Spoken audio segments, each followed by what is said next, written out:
mindset. Okay, we are the static energy personnel and nandito po tayo ngayon sa San Miguel, Zamora. Our co-workers, Arwin Subiano. Engineer Arwin Fulgano, Engineer Harvey Piñares, Engineer Dayo Delica, and Engineer Alexander Carlos, yours truly. We are the static energy. Okay. Dito po tayo ngayon sa package compressor Of ammonia system. ammonia system. Okay. Mostly ginagamit po ito sa mga packaging industries like Coca-Cola and San Miguel. San Miguel and other food processing equipment.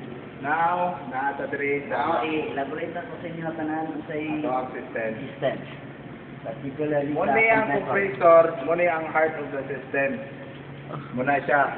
Naadiri ang ato ang rotary type. Muna ang atong motor, 400 horsepower. Muna ang iyang discharge. Kani, muna ang discharge. Muna ang oil cooler. Muna atong diayo. Naadiri ang subcell sa sulod dire. Bungkago na to ni, tanggalon na to ni, muna dire ang subcell. So, karon ato ang explain na to kung unsa ni siya, unsa ang cycle niya.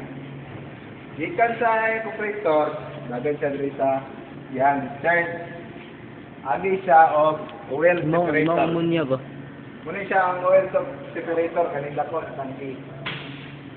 Gikan niya sa oil separator, naya flow niya diri sa iyang condenser. Gamay lang kay iyang condenser.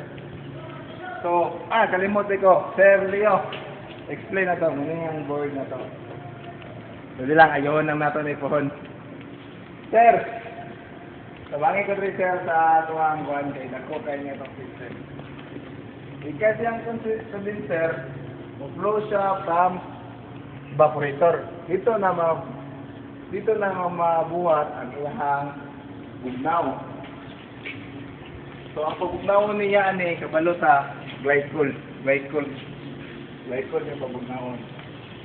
So gikan sa condenser, ang flow niya na diri ayun ka sa ammonia tank. Muna siya ang ammonia tank. Dako kay na siya ang ammonia tank. Gikan sa ammonia tank, mo-flow siya sa iyang evaporator. Muna yung evaporator. So gikan sa evaporator, dagan sa glycol. Ang glycol niya musulod sa dito. Muna yung gitawag niya orchid ginger. Sa kuan, mabugnaw na siya, magawas siya, ito siya sa production. Muna yung ginagamit na sa production. So, gikan niya sa evaporator from suction. Muna yung suction, dakugan yung suction. Gikan mo. So, muna siya, system. So, yun na yung itapon siya. Sir, sa ika-continue mo, sir. So nakita na nato karon ang compressor niya o ang piping niya. So dito na punta sa glycol circulation pump o sa pump mismo. Diin ang dihang gipabugnaw nga tubig o katong gi-chilled niya nga glycol niya asa gikan. So diri pa.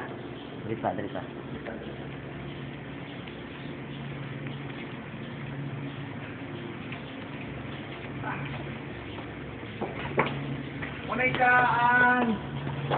siya ang glycol pump. Ano siya ang glycol pump? Okay. Muna yung motor, muna yung subsystem, muna yung Pump. So sa glycol mismo natay lima. Isa glycol pump 2, 3, Muna yung 4 and 5. muna mo tong cooling tower. Tanawa, cooling tower. Dako kayo na. Okay, tapos since low side pump ni siya, napod tay high side pump. So, ano siya, high side.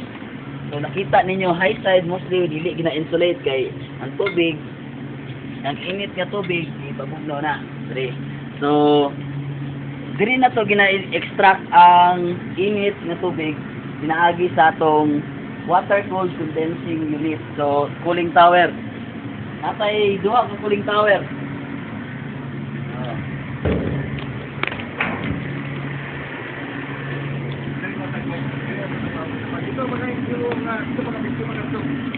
Duha ka cooling tower.